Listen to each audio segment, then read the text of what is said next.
What's up, guys? It's Coach Grant with First Down Training, and today we're going to be breaking down a wide receiver quiz on when to choose a different press release, okay? So we're going to be going over 3 specific press coverage examples, and we're going to be mainly focused on what press release a wide receiver would choose based on the given coverage that the DB is going to show. So if you're not familiar with our quiz-style videos, what I'm going to do is I'm going to show a pre-snap clip. I'm going to let you guys pause the video, think about what you would do from a wide receiver perspective. Then we're going to play the video, and I'm going to break down what you should do, okay? So I hope this video gives you guys some value. If you guys have any other types of content you would like to see from us, don't hesitate to leave that in the comment section below. We always appreciate the feedback, and it's always great to hear from you guys. So now, first route we're going to be doing, so we have an outside shade press coverage DB in man coverage, and you have to run a corner route. Okay, so first things first, think about what press release you would use in this case and how you would structure the route. So you guys can go ahead and pause the video and think about what press release you would use.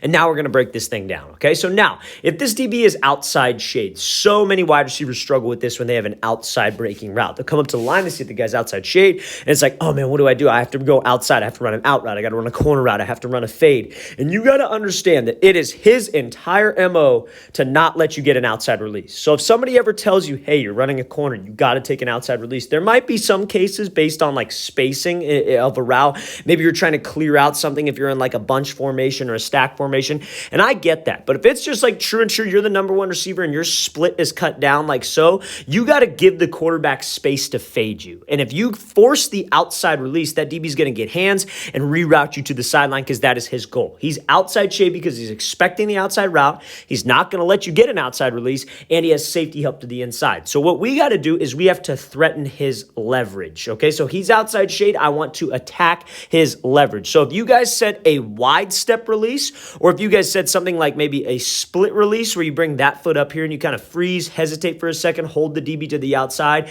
and take the inside release, you would be 100% correct. Now, if you said, oh, I want to attack him, square him up, give him a move inside, then take the outside release, that would not work. That DB's main goal is to not let you take the outside release. So let's play this thing full speed. So he does a great job hitting him with that split release, freezes the DB, and you see how he takes the inside release, and now he's got plenty of space for the quarterback to throw him open. The whole goal with an outside breaking route against man coverage like so is so that quarterback has space to throw you, right? He has space to lead you, because when it's man, a quarterback is taught to throw a corner route with some air, not on a line, because he needs space. Because if he tries to throw it on a line and a DB's on your hip, he's just going to undercut it and pick it off.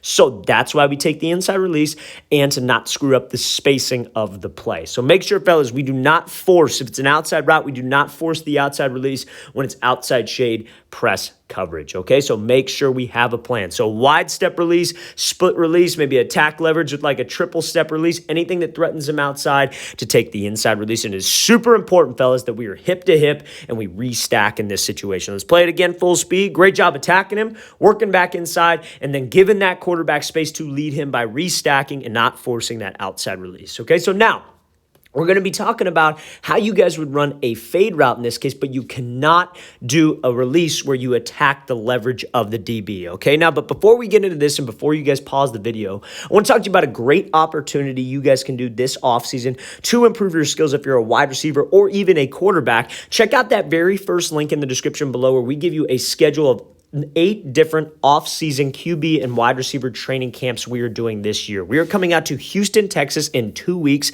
Then Newark, New Jersey, there is only 2 spots left in that specific camp. Then we're going to Atlanta, Georgia, Columbus, Ohio, Chicago, Illinois, Dallas, Texas, Nashville, Tennessee, and Los Angeles, California. So we're really excited. We just got back from Phoenix, Arizona last weekend for our 2-day camp.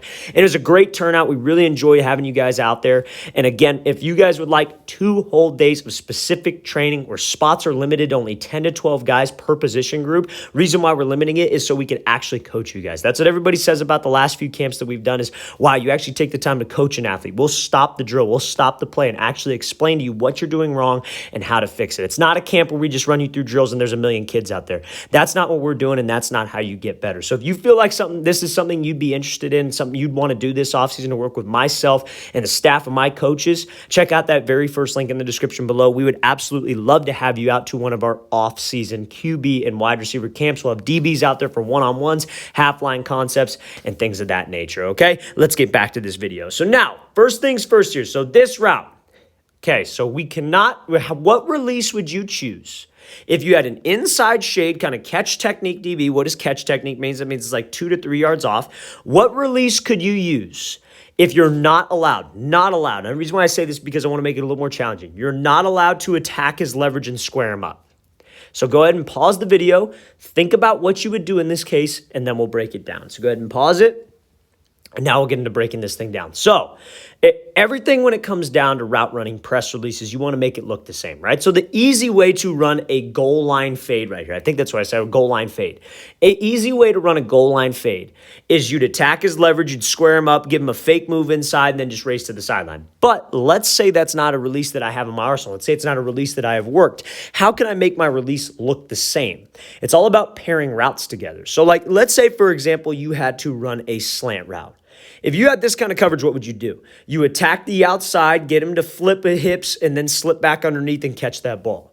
So that's how we have to think about this release right now. You got to think about it, but how can I get this DB's feet to stop? How can I get him to hesitate so I get an advantage? And you would want to use a release like a slide release. So a slide release is one of the best releases that you guys can use for this situation because it forces that DB to sit to the inside. So let's play at full speed. So he gives this slide release outside, head fake inside, and you see how he still has a chance to go win that race to the ball because it looks the same. A lot of DBs are taught that anytime you see a wide receiver slide out into space and hesitate, oh, sit to the inside, it's going to be a slant. It's going to be a slant. He slid to the outside, trying to work you back to the slant. But I can always go run a fade with this, especially if I slide and I'm attacking him on a 45 and trying to get him to move off that platform. I could always just go burst up and run a fade, maybe give him a threaten him to the inside with a move, maybe just slide and then just take off and go. But if you guys said slide release and kind of freeze him and then take off, you were 100% correct. If you didn't know, that's okay. I kind of took out probably the main, most important release by saying you didn't want to attack his leverage, but you guys got to have multiple ways to run the route. Again, I talk about it all the time. You want to keep things simple when it comes to press releases, but also you want to have multiple tools because you don't want to be predictable. If you're predictable with what you do off the line and people start to get a read on it, it starts to get easy to guard. A DB coach might pick up on what you're doing and tell his guys to sit on something. You always want to have something in your back pocket that you could come back the next week and use. I don't recommend in a game trying to switch up everything that you're doing. I recommend, okay, this didn't work. Let's figure out why, and let's figure out another way to go about it and actually fix my press release and how I could get more separation to be unpredictable, right? So that's a perfect example of this. He slides on that 45, DB's thinking slant, he gives a head fake back to the inside, threaten his leverage to the inside, and then it's just a race to that back pylon. That's a great job by this wide receiver setting up this DB with an inside move, threatening with the slide release. Let's watch it again, full speed. Great job sliding, head fake inside, and then bursting back up to that back pylon, okay? So now, last but not least, how would you guys run a comeback route against this specific coverage? Okay, so now how would you run a comeback route against this coverage? You guys can go ahead and pause the video, think about what you could do, and then we'll break it down. So you guys go ahead and pause the video. And now we're going to break this thing down. So he's inside shade about 5 yards off, and you have to run a comeback, right? So what would you think? So a lot of wide receivers, the mistake that they think that they could get away with here is, oh, he's 5 yards off, I'm just going to go run. Right? Now, again, I don't care how big you are. I don't care how fast you are, because when you get to the next level, DBs are going to be just as fast as you, just as physical, and probably just as strong. Now, some of you guys might be freak athletes and might be able to get away with something like this, but you do not want to just take what he gives you and go run upfield and then snap this thing off and come back down, because that's exactly what he wants you to do. Right? Now, this DB is probably not playing this thing very well, because think about the alignment of the wide receiver. He's the furthest outside wide receiver. And this is the top of the numbers, right? He's cut way down. So this DB should be he should be already expecting an outside breaking route. Why would we ever cut the wide receiver's split down to run an inside breaking route? Now, this receiver's probably playing it like this because it's straight up man coverage and he doesn't have any safety help, so he's not going to give up the inside release. That's why he's playing inside shade. So if I had to run this comeback route, what I would do, because he does not have any help to the inside, is I'd attack his leverage inside, I'd threaten him with a move to the inside, get that DB to jump to try to protect it, and then I got all kinds of space to work to restack and work to run off on this comeback route. So let's play this thing full speed. We're just focused on the release. He ends up running a fade here, but I want you guys to think about, it's kind of And kind of a trick question, you want to make it look the exact same as if you were running a fade, except you just snap it off at about 15 yards. So he attacks him, gives him that move to the inside, threatens the DB, pushes up vertical, and then you see he's making this catch on the fade, but if he had to run a comeback right here, he could easily just snap this thing off at the break point, that DB would shoot by, and we'd be able to create separation. So we got to make sure, fellas, that we threaten that DB to his leverage. I do not just take off and run. This wide receiver maybe could, he gave this little stutter and gave a head fake to the inside, but if I would have stemmed this DB to the inside maybe a little bit more, instead of just running outside, maybe attack like his inside hip, attack his inside shoulder, he would have really overcommitted and we would have even more space to the sideline to go make a play happen. Let's watch it again, full speed. Great job threatening inside, getting that DB to sit on the inside move because he does not have help there, fellas. If we have an outside breaking route versus inside shade coverage, he does not have help to the inside, so we want to threaten him where he does not have help.